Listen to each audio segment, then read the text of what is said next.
следите неделното интервју на Радио Слободна Европа. Денешен гостин е председателот на ВМРО ДПМН Христијан Мицкоски. Господине Мицкоски, го дишеме загадениот воздух. Вие критикувате власта секојдневно за работи што не ги презема, граѓаните ја критикуваат. Сакам да ве прашам што конкретно и точно кои мерки би ги преземале вие ако дојдете на власт за да се справите со загадувањето? Еве, јас ќе искористам оваа прилика во вашата емисија ексклузивно да кажам дека ВМРО ДПМН, откако ќе ја формира новата влада во Македонија, ќе инвестира во проекти за енергетска ефикасност, интензивна гасификација, односно користење на енерген кој што е еколошки прифатлив за затоплување на домовите и во животната средина околу 1 милиарда евра. Имате ли конкретни рокови, термин за ова што го зборувате? Во мандатот. Со тоа јас не можам да ви ветам дека веднаш штом ќе дојде ВМРО ДПМН и веднаш ќе почне да имаме ние алпски воздух, но можам да ви ветам дека драматично ќе се намали загадувањето после успешната имплементација на проекти во вредност од 1 милиарда евра во овие три области: енергетската ефикасност, интензивната гасификација на домовите и индустријата во Македонија и третиот е заштитата на животната средина. Господине Мицкоски, во 2015 година вие бевте советник на тогашниот премиер Груевски, бевте во владата. И тогаш загаденоста, еве според табела во истите институции кои што вие денес ги цитирате, била речиси идентична како и сега. Во центар во Скопје имам испечатено за декември и надминувала 297, 300 и така натаму ПМ10 честички. Тогаш го ја советувавте владата како советник во владата што треба да преземе како мерки за намалување на загадувањето? Во тој период јас бев советник за енергетика во кабинетот на тогашниот премиер и точно е, ги советував и во тој период, ако се сеќавате, започна интензивниот процес на гасификација.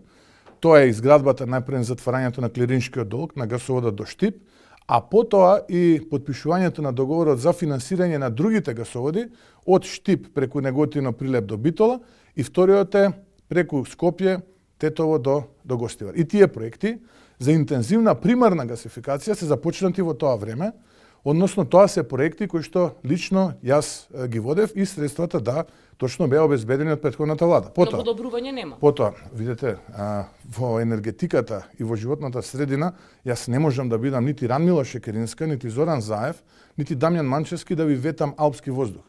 Но јас можам методологија да ви кажам и еве ви кажам. Зоран Заев уште малку ќе биде премиер, а вие од 3 јануари ќе имате и министри за внатрешни работи и труд социјала.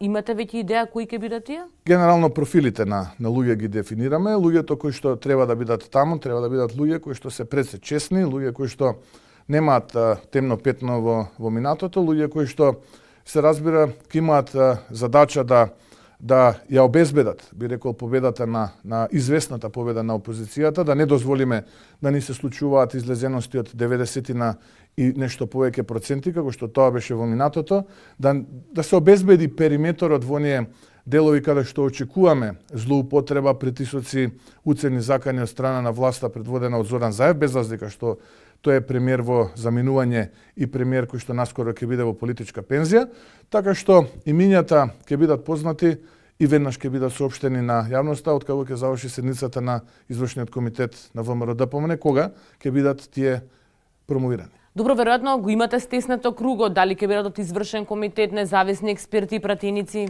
Немаме размислувано за имиња. Власта ве обвинува за дволичност. Велат, не сакате да го гласате законот за одбраната, кај што стои армија на Република Северна Македонија, а истовремено вашите пратеници поднесуваат илјадници амандмани до собранието со тоа име, и земат плата од собранието со Северна Македонија. Ваш став, ваш коментар за ова? Дволична е власта, затоа што ако го тргне тој член кој што навистина е недостоинствен и не е согласно на ниеден договор, тогаш веднаш ќе го поминеме тој закон за одбрана и денеска ние немаше да го разгледуваме ова прашање. Но за жал власта еве не собра сила до сега да се случи тоа што ние како опозиција го бараме власта И се надевам дека многу скоро ќе се вразумат и ќе го поминеме законот за одбрана. Само треба едноставно да го тргнат тој член, затоа што не е потребен со ниту еден договор, како што не беше потребно ни така интензивно насилство врз институциите и останатите знаци кои што не беа предвидени согласно динамиката на Преспанскиот договор, а власта потрча да сето тоа го реализира и гледаме за ништо. Сега барате и предвреме ратификација на протоколот за НАТО за да се избегне можноста поради Шпанија да се одложат изборите. Ке го ратификувате протоколот за членство во НАТО со Северна Македонија? Името со новата придавка е само еден вид резултат на погрешните капитулантски политики на Радмила Шекеринска, Зоран Заев, Спасовски и останатите љубители кои што се околу Зоран Заев. Инаку ние како политичка партија имаме принципелен став дека Македонија треба да биде дел од НАТО алијансата уште во 90-та година, кога практично е формирана ВМРО ДПМН. Но дамна е јасно дека Македонија не може во НАТО од 2008 навака, туку мора да влезе со сменето име. Истовремено е јасно дека требаше договори, никој таа реалност не игнорираше во Македонија, ниту една влада, но не со ваква содржина. Убедени сте во победата на ВМРО, ако Не, победите? ВМРО ДПМН победува. Ако победите? Кога ќе победи? ВМРО ДПМН кога ќе победи? Нашата реторика е таква. Ако победите на избори, условно кажано, дали ќе бидете премиер на Република Северна Македонија? Видете, ние реалноста во Македонија не можеме да игнорираме, но ќе се бориме да ја промениме. Како? Па тоа сум го зборувал многу пати во минатото, можам да го повторам и по 100 пат, но мислам дека би било дволично тогаш ако ние зборуваме за нешто што е спротивно на таа реалност. Јас сум професор на универзитетот, кој што е дел од образовниот систем на оваа држава. За жал, резултат на капитулантскиот договор што го направи Зоран Заев и денеска таа е реалност. И јас практично предавам во образовниот систем при Министерството за образование, кој е дел од владата на државата со новата придавка. Плата земам од Министерството за финансии, кој што е дел од владата на државата со новата придавка. Добро, тоа значи дека ќе бидете премиер на Република Северна Македонија. Видете, јас повторно ќе ви кажам, ако инсистираме сега на тоа и се надмудруваме дали ќе биде вака или ќе биде така, тогаш би бил лажливец да кажам дека нема да биде тоа така, но истовремено никој мене таму на таа маса не може да ми забрани да кажам дека сум Христијан Мицкоски од Македонија, кој што е македонец и кој што говори македонски јазик.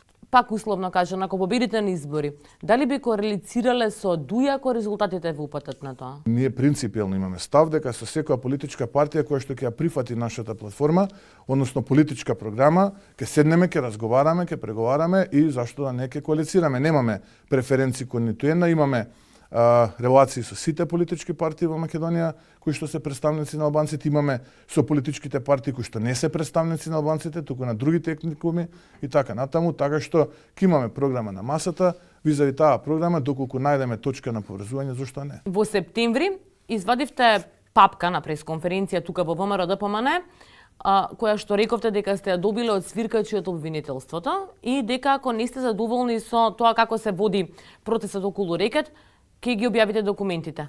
Тоа што не ги објавивте досега значи дека сте задоволни како се води? Чекаме како ќе се развива. Како ќе се развива процесот. До сега не сме задоволни. Доколку ме прашате дали сме задоволни, не сме задоволни. Напротив, мислиме дека има класична злоупотреба и прикривање на вистинскиот инспиратор, сценарист во целиот овој случај, но наскоро, доколку гледаме дека дивергира од реалноста овој процес, јавноста ќе биде сведок на што всушност се случувало. Тоа значи дека имате доверба во кацарска судството и русковско обвинителството, како што вие го нарекувате тој дел од системот? Не чекаме од тактички причини. Не чекаме од причини дали имаме доверба, затоа што довербата ние во кацарска судството и русковско обвинителството одамна ја загубивме. Ние чекаме од тактички причини да видиме докаде ќе се дават во жива кал заедно со налагодавачот нивен. Затоа што тој е свесен дека тоа не е во жива кал, ама не знам дали тие се свесни дека ги влече со него. Ги слушнавте нелегално снимените и емитувани разговори на кои што се слуша гласот на бизнисменот Јордан Камчев? Во нив се споменува и вашиот прекар, кратинката од вашето презиме, и гласот кој што се вели дека е на бизнисменот, вели дека вие треба да седнете заедно со Заев и да се договарате. Ве прашувам, дали досега стигнале вакви барања до вас да седнете со господинот Заев и да разговарате за ова?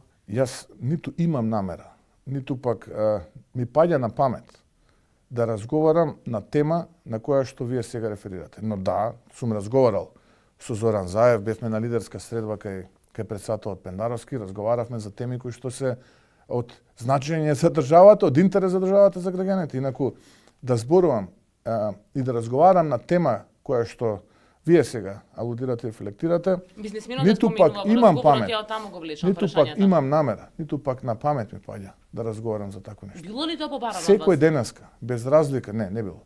Ниту пак има некој смелост такво нешто да побара од мене. Бидејќи ме знаат, ме научи овие 2 години македонската јавност и граѓаните, но и луѓето кои што вие реферирате за каква личност и за каков човек станува збор. Секој оној, без разлика од која политичка партија доаѓа, дали бил ВМРО, ДПМН, дали бил СДСМ, ДУИ, Алијанса, БЕСА, Алтернатива или веќе не знам кој, или бил политички неопределен. Ако се огрешил пред законите и осрамотил пред граѓаните, ќе има можност во фер, честна, судска процедура да докаже дали бил виновен или бил невин. Секој мора да има можност да докажува дали е виновен или невин, но мора да се соочи со одговорноста за своите постапки.